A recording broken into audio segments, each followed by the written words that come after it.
Oke guys ya, jadi selamat siang. Kali ini kita mau bahas dari koin Raca ya, Radio Caca ya.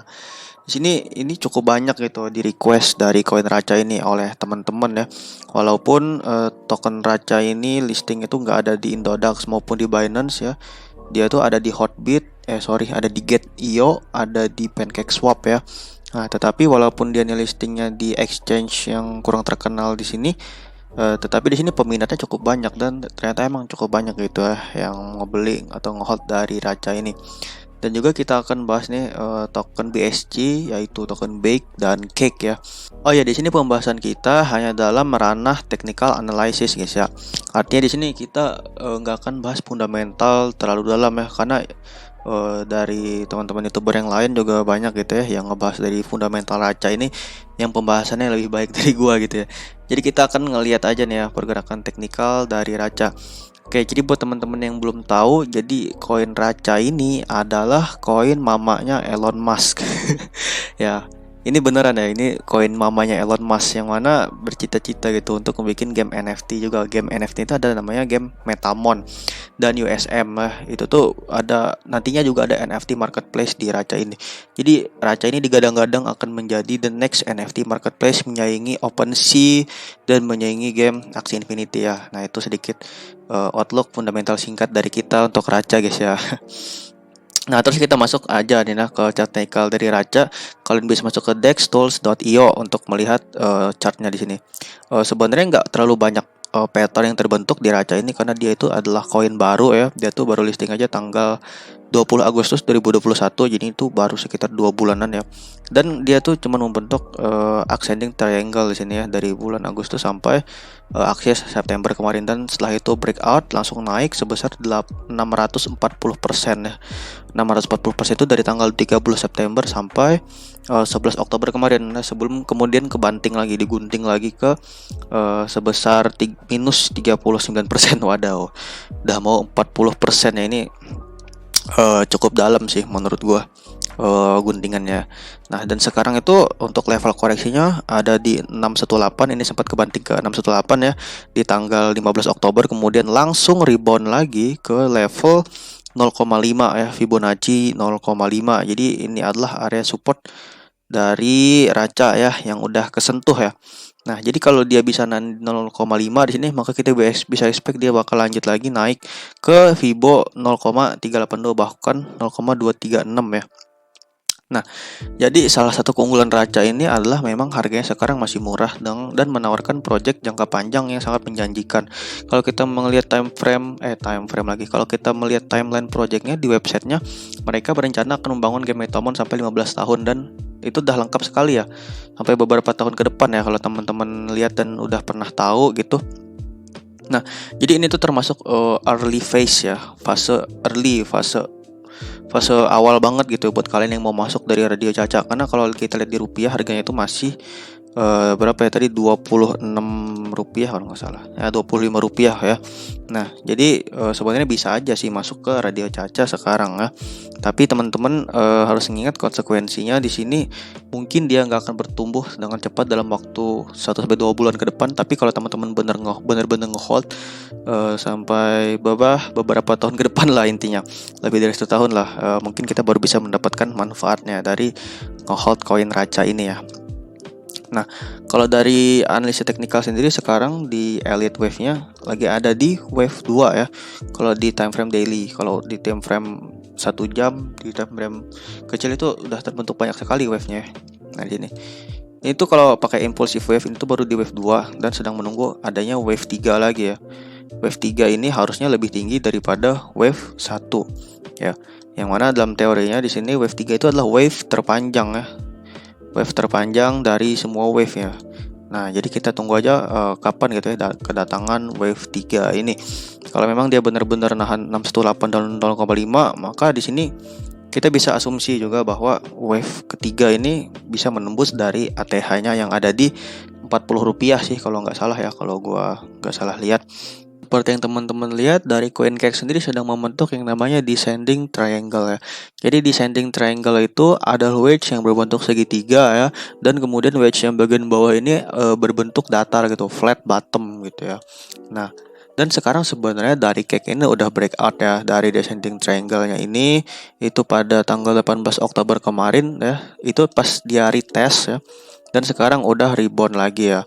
Nah, jadi sekarang kita tunggu aja pergerakannya apakah di sini akan membentuk impulsive wave lagi dari cake ini ya. Nah, dan kalau kita melihat ABCDE patternnya sekarang sudah mentok ya di wave A di sini ya, karena di sini udah break.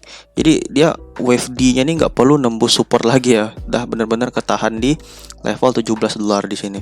Jadi angka 17 sampai $18 adalah support yang menurut gue benar-benar kuat ini dari cake ya. Nah, untuk target cake sendiri kita bisa expect dia bakal bisa nyentuh ATH-nya lagi, itu ada di $40 ya. Dari harga sekarang itu berarti ada potensi 100% lah ya. Nah, tetapi disclaimer yang perlu gue ingatkan adalah ini adalah target untuk long term ya, atau jangka panjang dari CoinCake ini sendiri. Ketika entry pun kita nggak bisa berharap gitu langsung bisa 100% gitu ya, apalagi di koin yang market capnya sudah tinggi seperti cake ini. Tapi nggak menutup kemungkinan gitu ya dari cake bisa mencapai ATH lagi, mengingat bahwa cake ini adalah salah satu DEX exchange yang ada di BSC, Binance Smart Chain terbesar gitu ya, dengan volume tertinggi dibandingkan Bake di sini ya, mengingat usernya cukup banyak gitu ya dari PancakeSwap ini, maka bisa berpotensi besar lah ya. Apalagi misalkan semakin banyak token-token BSC yang rilis di CakeSwap ini, mengingat juga dari Binance ada program yang pendanaan 1 triliun itu ya. Kalau teman-teman 1 triliun apa 14 triliun itu kalau dirupiahin 1 billion USD soalnya ya. Nah, jadi bisa mendorong project-project yang ada di Binance Smart Chain ini bisa ada di Cake ya, yang bisa menopang market cap-nya dari CakeSwap ini ya.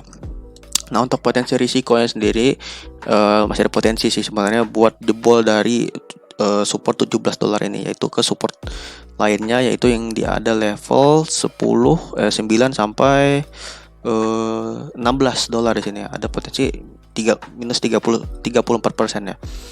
Nah, tetapi di sini menurut gua sangat sulit lagi buat Cake buat tembus area yang bawahnya ini ya, mengingat sentimen positif juga ada terus berdatangan gitu ya di ekosistem BNB Binance ini. Jadi harapannya semoga nih ya untuk kedepannya dari jaringan BSC sendiri nggak dipandang sebelah mata lagi ya. Karena seperti yang kita tahu jaringan BSC itu cukup banyak terjadi kekurangan ya dalam jaringannya. Termasuk munculan token yang tiap hari ada, tokennya tuh nggak jelas pula ya. Kurang mantep lah istilahnya project-projectnya tuh, kebanyakan project-project ampas gitu ya. Nah, terus semoga aja nih banyak developer yang mengembangkan project yang bagus di Cake ini ya. Oke, selanjutnya kita masuk ke koin Bake. Bake ini sebenarnya udah seperti saudara dengan koin Cake ya, cuman beda huruf B dan C doang lah. Nah, untuk Bake sendiri adalah decentralized exchange sama kayak Cake juga ya. Sama kayak Cake juga, tetapi di sini market cap dari Cake ini cukup lebih besar daripada market cap Bake. Seperti teman-teman lihat juga di sini patternnya hampir mirip juga ya, membentuk descending triangle ya. Tapi di sini ada pattern yang berbeda. Jadi di koin Bake ini dia selalu membentuk yang namanya rising wedge. Rising wedge ketembus jebol ya. Rising wedge. Nah, dan sekarang di rising wedge yang kedua ya, ini kalau kejebol maka kita bisa masuk ke wave yang E. Nah, untuk wave E ini ada di area 1,4 ya sampai 1,5 ya untuk potensial area wave yang E ini. Jadi untuk posisi entry sekarang gua nggak menyarankan untuk entry di Coinbase ya, karena masih ada potensi untuk dia bisa jatuh ke wave yang E di sini. Nah, misalkan dari Coinbase ini sendiri udah terjadi breakout, maka kita bisa buy on retest di sini, retest di trend line-nya di sini guys ya. Nah, jadi kita tunggu aja nih gimana pergerakan dari Bake selanjutnya ya. Mengingat di sini masih ada berapa hari lagi ya sampai tanggal 29 Oktober puncaknya di sini dari rising wedge ya di sini ya. Nah, terus untuk potensial sendiri dari Bake ini ada di $5 sih menurut gua, harga potensial terkuatnya di sini ada di $5 ya. Kita ukur dulu guys pakai Fibo extension. Nah, menurut gue ini sangat-sangat berpotensi tinggi lah untuk mencapai titik $4,3 ya, yaitu ada di Fibo 1618. Yang perlu menjadi catatan juga, ini tuh nggak instan guys ya, kalian harus sabar buat nge-hold ya. Dan just allocate a few digits from your capital to this coin gitu ya. Nah, Jadi apa namanya, misalkan kalian entry itu, bang kok ini gue udah entry nggak naik gitu. Ya gimana gitu ya, gue juga nggak bisa ngendaliin market, dan di sini kita cuma men-forecast analis ya. Kita hanya memprediksi pergerakannya gimana, kemudian potensi risiko yang terjadi apa gitu ya. Nah jadi semua itu adalah tentang probabilitas atau seberapa besar persentase kemungkinan yang akan terjadi ya. Jadi itu yang perlu dicatat dan diingat oleh teman-teman semuanya gitu ya. Nah, mungkin segitu aja guys ya, analisa kita mengenai Coinbase, Cake, dan Koin Raca di sini. Semoga bisa memberikan insightful, memberikan pandangan kalian yang lebih luas lagi di market crypto ini. Oke guys, kalau kalian ada request membahas koin apa, silahkan tulis di kolom komentar. Oke, akan gua pertimbangkan gitu buat membahas koin tersebut. Oke, see you next video, bye bye.